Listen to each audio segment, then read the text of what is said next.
Hello दोस्तों, आप सभी का स्वागत है हमारे एमजे एक्सप्लेन चैनल पे।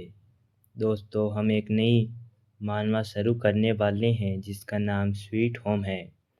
मुझे उम्मीद है कि आपने इससे पहले इसकी नेटफ्लिक्स की वेब सीरीज़ तो देख रखी होगी, इसीलिए हम अब इसका मानवा भी एक्सप्लेन कर रहे हैं। हमारी ये एक नई सीरीज़ है, पर हमारी पुरानी सीरीज़ हमारे यूट्यूब चैनल पर इसी तरह हर दिन कंटिन्यू रहेगी, तो आपको ज़्यादा चिंता करने की ज़रूरत नहीं है। अगर आपने हमारी दूसरी सीरीज़ नहीं देखी है तो आप हमारे चैनल पर जाकर वो सीरीज़ देख सकते हैं। और अगर आपने हमारे चैनल को अब तक सब्सक्राइब नहीं किया है तो हमारे चैनल को भी सब्सक्राइब कर लें। हम हमारी कहानी की शुरुआत में देखते हैं कि कोई लड़का एक कंप्यूटर चला रहा होता है और हमें एक नरेटर वॉइस बताती है। इस दुनिया में हर कोई आजकल मॉडर्न हो चुका है और वो इस तरह से बर्ताव करने लगा है और वो कंप्यूटर में अलग अलग तरीके के सर्च मारता रहता है लड़का। वो कई देर तक इसी तरह कंप्यूटर चलाता है, तभी उसके फ़ोन में एक मैसेज आता है। तो वो अपना फ़ोन उठाकर देखता है तो उसमें उसकी मॉम ने मैसेज किया होता है, क्या बेटा तुम इस बारे में श्योर हो? क्या तुम हमारे साथ नहीं चलना चाहोगे? तो ये मैसेज पढ़कर वो लड़का उस फ़ोन को दूर फेंकते हुए गालियाँ निकालता है और तभी हमें दिखाया जाता है कि उसकी माँ उसके कमरे के बाहर खड़ी होती है और वो लड़का कहता है, नहीं, मैं आपके साथ कहीं नहीं जाने वाला। तो ये सुनकर हमें उसकी माँ को दिखाया जाता है, जो कहती है कि तुम मेरे फ़ोन को क्यों अवॉइड कर रहे हो इतने समय से? ना तुम मेरे मैसेज देखते हो, ना तुम इस कमरे से बाहर आते हो कभी। क्या तुम मुझसे कुछ कहना नहीं चाहते? तभी वो लड़का अंदर से कहता है, मैंने कहा ना, आप चले जाइए, मैं आपके साथ नहीं जाना चाहता। क्यों आप मुझे बार-बार इसी तरह से परेशान कर रही हैं? वो बहुत सारी अपनी माँ को बातें सुनाता है और फिर से अपना कंप्यूटर चलाने लगता है और वो गालियाँ निकालता है अपनी माँ को ही। तभी उसके माँ मैसेज करती है और वो बताती है, अच्छा ठीक है, मैंने तुम्हारा खाना फ्रिज में रख दिया है, वो खा लेना, हम थोड़ी देर में वापस आ जाएंगे। और अगले सीन में हमें एक कार का सीन दिखाया जाता है जो बड़ी रफ्तार के साथ जा रही होती है। उसमें एक आदमी बैठा होता है और वह कहता है, क्या वो अब भी बच्चों की तरह व्यवहार कर रहा है? वो कब एक असली मर्द की तरह व्यवहार करना शुरू करेगा? तो ये सुनकर उस लड़के की माँ और उसकी बहन पीछे बैठी होती है और सुनते रहते हैं। वो अपने उस लड़के का बाप है और वो कहता है अपनी उस माँ से, क्या तुम इसी तरह से बर्ताव करती रहोगी? कब तुम अपने बच्चों को सुधारोगी? वो काफ़ी सारियाँ उस लड़की को सुनाता है। तभी एक पीछे बैठी हुई लड़की कहती है कि आप मम्मा को इस तरह से क्यों कह रही है? जैसे आप तो इस तरह कह रहे हैं कि सारी गलती मम्मा की है। और वो लड़की की बातें सुनकर उसका पिता कहता है, क्या तुम हमारे इस तरह से व्यवहार करना शुरू मत करो, तुम्हारा भाई काफ़ी नहीं है हमारे लिए। तो ये सुनकर वो लड़की कहती है कि वो आप थे जो हमारे साथ बचपन से नहीं रहते, कभी कभार आते हैं तो वो भी खाना खाकर वापस चले जाते हैं, और अब आप कह रहे हैं ये सारी गलती मॉम की है? मॉम की कोई गलती नहीं है। तो ये सुनकर वो आदमी बहुत परेशान होता है और वो जो दांत पीसते हुए बहुत सारी बातें करता है और उन्हें बार-बार डांटता रहता है। ये सब सुनकर वो मम्मा उस उनकी माँ कहती है, हम अभी अच्छा इस सब बातों को बंद करो, हम एक फैमिली ट्रिप पर है। पर वो आदमी ये सुनकर भी नहीं रुकता और उन्हें उसे ही वापस सुनाने लगता है, तुम नाकारा कहीं की, तुम अपने बच्चे को नहीं संभाल सकती, किस तरह की माँ हो। तभी हमें एक ट्रक का सीन दिखाया जाता है जो बहुत ही तेज़ी से उनकी तरफ बढ़ रहा होता है। और दोस्तों, ये उसी वेब सीरीज़ की तरह हम देखते हैं उस ट्रक ड्राइवर के नाक से खून बह रहा होता है। भाई साहब, बहुत मज़ा आने वाला है इस सीरीज़ में यार। और हमें दिखाया जाता है वो आंटी अपने पति का शांत करने के लिए उसे पानी के गिलास दे रही होती है। तभी उस लड़की पीछे बैठी लड़की की नज़र सामने जाती है और हमें दिखाया जाता है वो ट्रक फिसल कर उनकी तरफ आ रहा होता है और वो पिता उस तरफ नहीं देख रहा होता और उन दोनों को ही सुना रहा होता है। तभी वो लड़की चिल्लाती है, पिताजी आगे देखिए। पर वो देखता उससे पहले ही हमें दिखाया जाता है कि ट्रक बहुत पास आ गया होता है और हमें दिखाया जाता है उनकी शक्लें और ट्रक बहुत ही करीब आ जाता है और इसी के साथ उनका एक्सीडेंट हो जाता है। तभी हमें अगले सीन में फ़ोन को बजते हुए दिखाया जाता है और वो लड़का उसी लड़के का फ़ोन होता है जो हमने कुछ देर पहले देखा था। वो उस फ़ोन को नहीं उठा रहा होता है, वो बस फ़ोन बज ही रहा होता है। फिर वो फ़ोन को उठाता है और वो उसे उठाते हुए काट देता है वापस से, देखकर काट देता है और फिर भी वो फ़ोन नहीं रुकता और फिर बजने लगता है। वो धत तेरी की कहकर उठता है और वो उस फ़ोन को उठाकर कहता है, कौन बोल रहा है साला ये हरामखोर? कौन मुझे बार-बार डिस्टर्ब कर रहा है? तब वो सामने से कहता है, क्या तुम हुनसुक बोल रहे हो? तो वो हमारे हीरो का नाम यहाँ पे दोस्तों पता चल गया। वैसे हमें पता तो था, वेब सीरीज़ हमने देख रखी है इसलिए, पर इसमें थोड़ा बहुत चेंजेस हो सकते हैं आगे, इसलिए मैं कहानी के साथ-साथ ही चलूँगा दोस्तों। वो कहता है यस, वो कहता है मेरी फैमिली, आखिर उनके साथ क्या हुआ?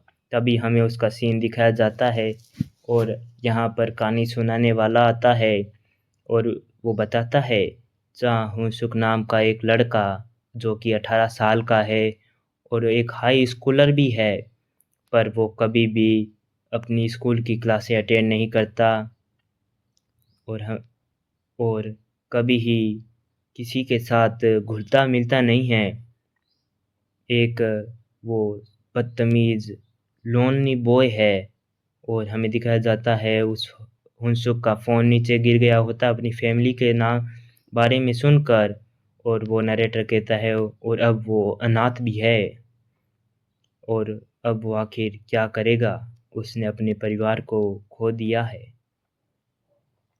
और क्या वो अब इस दुनिया में अकेला सर्वाइव कर पाएगा?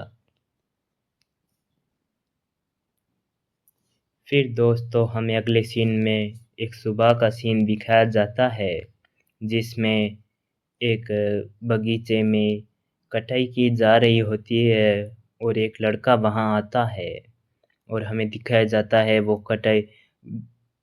कटिंग करने वाली मशीन का एक खोंचा टूट जाता है और वो बहुत ही तेज़ी से उस लड़के की ओर बढ़ता है, पर उस लड़के का ध्यान नहीं जाता और वो ये चाकू की तरह आने वाला एक पंखे का टुकड़ा वो पीछे पेड़ पर जाकर लगता है और दोस्तों हमें यहाँ दिखाया जाता है ये लड़का और कोई नहीं हुनसुक होता है और पीछे वो बहुत ही तेज़ी से पंखे का टुकड़ा जाकर धँस जाता है, वो उसकी तरफ देखता है और कहता है, साला नर्क, ये क्या नर्क की जगह है, मैं यहाँ कहाँ आ गया? और हमें दिखाया जाता है जो उस कटिंग कर रहा था गार्डन की, वो कहता है, सॉरी बेटा मुझे माफ़ करना, ये बहुत ज़्यादा क्लोज़ था, मुझे माफ़ करना। फिर से एक बार माफ़ी माँगता है और वो कहता है, धत आजकल इस दुनिया में क्या-क्या होता है, साले की गलती है और फिर भी अब ये कह रहा है इस दुनिया की गलती है, साला हरामी कहीं का। और हमें हुनसुक को दिखाया जाता है, वो उसे देखता है और कुछ कहता नहीं है और हमें बिल्डिंग का सीन दिखाया जाता है दोस्तों, जहाँ अब हमारा हुनसुक रहने वाला है दोस्तों, याद है ना वेब सीरीज़ में भी ऐसा ही होता है यार, मज़ा आने वाला है बहुत ज़्यादा। और वो गार्डन बहुत सारी बातें करता है, कहता है वो फिर से उसे सॉरी कहता है और कहता है चलो मेरे साथ अंदर चलो, हमें कुछ बातें करनी चाहिए, पर अपना हुनसुक कहता है, हाँ, वो तो हमें करनी ही पड़ेगी और वो ये सुनकर थोड़ा आश्चर्य होता है और फिर वो पूछता है, वैसे मैंने तुम्हें कभी यहाँ देखा नहीं, तुम्हें यहाँ आखिर कैसे आए? तो हुनसुक कुछ जवाब नहीं देता और उसकी तरफ देखता रहता है और कहता है, मैंने बस अभी मूव किया है इस डिपार्टमेंट में। ओह! तो वो कहता है, ओह! वैसे तुम्हारा यहाँ आना कैसा हुआ? पर वो हुंसुक थोड़ा सा इंट्रोवर्ट टाइप का लड़का है, वो कहता है बस मैंने मूव किया है। तो ये सब सुनकर वो कहता है मैंने किसी से सुना था कोई रूम 1410 में मूव करने वाला है, तो वो तुम ही हो लगता है। क्या तुम अकेले हो? तो वो ये सुनकर अपना सर नीचे करता है हुंसुक और कहता है हाँ, सिर्फ मैं ही हूँ, तो इसमें क्या? वो कहता है क्या क्या तुम थोड़ा तेज बोल सकते हो? तो अपना हुंसुक थोड़ा तेज के कहता है हाँ, मैं ही हूँ, तुम्हें कोई दिक्कत है? तो ये सुनकर वो थोड़ा आदमी अजीब सा मुंह बनाता है और हुंसुक की तरफ देखता रहता है। हुंसुक इंट्रोवर्ट बच्चा अपनी मुंडी नीचे करता है और वो फिर से बहुत सारी बातें करता है और कहता है तुम बहुत ही जवान हो, तुम यहाँ कैसे रहोगे अकेले? क्या तुम्हारा कोई पर्सनल सिचुएशन है जो तुम्हें यहाँ मूव करना पड़ता है? और वहीं से फिर से कहता है मैं अभी मूव करना चाहूँगा। थोड़ा इंट्रोवर्ट टाइप में बोल रहा है दोस्तों, इसलिए मैं ऐसे बोल रहा हूँ, अब ज़्यादा सोचिएगा मत दोस्तों। यहाँ पर बहुत सारी बातें होती है जिसमें वो बगीचे की कटाई करने वाला पूछता है तो तुम्हारा सामान कहाँ है, क्या वो शाम तक आ जाएगा? वो तो हुंशु कहता है हाँ आ जाएगा, मुझे बस अभी मेरा रूम दिखा दो, थैंक यू कर कर वहाँ से वो हुंसुक दौड़ जाता है। और ये गार्डन कहता है वो साला बच्चा बहुत ही ज़्यादा धीरे बोलता है। कोई नहीं। और हमें दिखाया जाता है दोस्तों इसके भी नाक से धीरे धीरे खून बहने लगता है और वो खून को देखकर कहता है क्या ये क्या बकवास है। फिर हमें दोस्तों शाम का समय दिखाया जाता है और हमें हुंसुक का सामान दिखाया जाता है उसके डिपार्टमेंट का। पर हमें पता चलता है जो डिपार्टमेंट में जो इसका सामान डिपार्टमेंट में स्टोर करने वाला था वो कहता है इसमें थोड़ी और देर होने वाली है। हुंसुक कहता है क्या? और वो क्या कहता उससे पहले ही वो कहता है हाँ थोड़ी देर होगी, हमें माफ़ कीजिए। ये कहकर वो फ़ोन काट देता है। वो कहता है धत तेरी, हुंसुक कहता है धत तेरी की, फिर से एक और समस्या। अब मैं पूरे दिन बिना इंटरनेट के कैसे बिताऊंगा आखिर? फिर हम देखते हैं वो अपने कंप्यूटर को बाहर निकालता है और वो कंप्यूटर को सेट करने लगता है और हमें दिखाया जाता है वो कंप्यूटर शुरू हो जाता है और उसके मैसेज आता है कि तुम्हारा इंटरनेट से कनेक्शन नहीं है। ये देखकर वो थोड़ा सा बोर होने लगता है। वो सोते सोते कुछ सोच रहा होता है और उसकी नज़र ऊपर मकड़ी पड़ जाती है। उसे देखकर वो थोड़ा परेशान हो जाता है और कहता है एक और समस्या, ये साली दस जिंदगी समस्या पे समस्या दे रही है। और वो कहता है उसे एक आवाज़ सुनाई देती है अब तुम क्या करोगे इसके बारे में? तो ये सुनकर वो अचानक से अपनी आंखें खोलता है। उसकी बहुत ही ज़्यादा सटक जाती है दोस्तों। वो सोचता है इधर वो खड़ा होता है और इधर उधर देखता है पर उसे कोई भी दिखाई नहीं देता। और वो कहता है अभी वो क्या था? और उसकी नज़र सामने जाती है ऑफिसर पर। उसे दिखाया जाता है उसके गेट के बाहर वही गार्डन में जो चौकीदार खड़ा था वो आया होता है। वो ये देखकर वो दरवाज़ा खोलता है और कहता है जी क्या मैं आपकी कोई मदद कर सकता हूँ? और वो बाहर खड़ा चौकीदार कहता है मैं बस तुम्हें ये याद दिलाने आया हूँ, सिक्योरिटी यहाँ का सिक्योरिटी ऑफिसर मैं हूँ। अगर तुम ये याद ना रख पाओ, भूल जाओ तो तुम एक समस्या में पड़ सकते हो। और वो इसी तरह अजीब बातें कर रहा होता है। तभी हुंसुक की नज़र उसकी नाक पर जाती है जिसमें उसने रुई लगा रखी होती है और वो कहता है ओ हाँ हाँ ठीक है, मैं याद रखूँगा आपके बारे में। और वो बहुत सारी बकवास करने लगता है। और क्या वो फिर आखिर में पूछता है क्या आपको इंटरेस्ट है? वो कहता है नहीं नहीं मुझे इंटरेस्ट नहीं है। तो वो चौकीदार कहता है हो तो ऐसी बात है, कोई इंटरेस्ट नहीं है, चलो अच्छा है ठीक है। फिर हुंसुक कहता है मेरे पास बहुत ही लंबा दिन है, मुझे लगता है अभी मुझे यहाँ से चलना चाहिए। और वो चौकीदार कहता है, ओ तुम श्योर हो इस बात के लिए? और वो सुबह वाली बात को फिर से याद करते हुए उसे सॉरी कहता है और उसे ठंडा देने लगता है और कहता है, ये लो मेरी तरफ से, इसे एक्सेप्ट करो मेरी माफ़ी के तौर पे। हुंसू कहता है, व्हाट इज दैट, ये क्या है? तो ये सुनकर वो कहता है, ये आपका वेलकम गिफ्ट है सर, आपको ज़्यादा सोचने की बात चिंता नहीं है, मैं आपको ऐसी वैसी चीज़ें नहीं दूंगा। तो ये सुनकर हुंसुक वो ले लेता है और हमें दिखाया जाता है वो चौकीदार वहाँ से चला जाता है। हुंसुक उसे पीछे से देख रहा होता है और वो मिरांडा की बोतल को खोलता है। दोस्तों ये मिरांडा नहीं, मैं बस ऐसे ही बात कर रहा था, ठीक है। वो उसे खोलता है और उसे अंदर जाके पीने लगता है और वो सोचता है, ओ उसे आवाज़ आती है, सोचता नहीं है दोस्तों, सॉरी।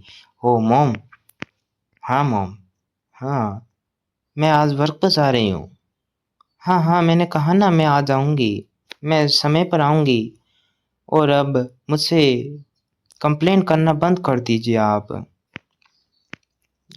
ये बस लास्ट बार है, लीव मी अलोन, मुझे अकेला छोड़ दीजिए मॉम, ये बस लास्ट बार है, मैं आपसे वादा करती हूँ पक्का। इसी तरह की वो बकवास करती हुई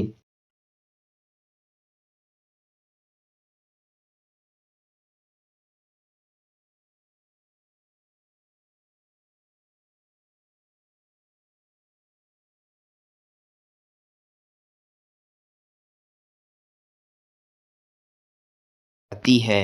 हुंसुक उसे देख रहा होता है, वो उसे अनदेखा कर देती है और आगे चलने लगती है। और वो कहती है, धत तेरी की, आजकल पता नहीं कैसे कैसे लोग रहने लगते हैं, चैन से बातें भी नहीं करने देते, किसी तरह के नर्क में फंसी हुई मैं। और तभी उसकी आवाज़, उसके नाक से भी खून आने लगता है और वह कहती है, ओ फिर से नाक से खून आने लगा, यार ये समस्याएं खत्म नहीं होती इस जीवन में। मुझसे उसकी बातें सुन रहा होता है, उसकी नज़र फिर उसके कहीं शर्माने लगता है अचानक से वो। और वो कहता है, किस तरह की बातें कर रही थी, उसे बातें सुनाई देती है उस लड़की की, वो शायद लड़का इंट्रोवर्ट टाइप का होगा तभी इस तरह के उससे देख रहा होगा। और यूं समझा रहा होता है इस तरह की बातें सुनकर, और वो अपने रूम के अंदर चला जाता है।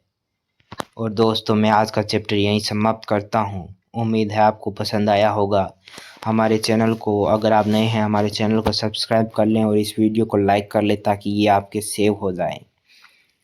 और दोस्तों इसके आगे के भी चैप्टर मैं हर दिन इसी तरह से अपलोड करता रहूँगा, तो आप बने रहिएगा हमारे साथ। और हमारी स्वीट होम फिर से आएगी एक और नए पार्ट के साथ। दोस्तों आज के लिए अलविदा।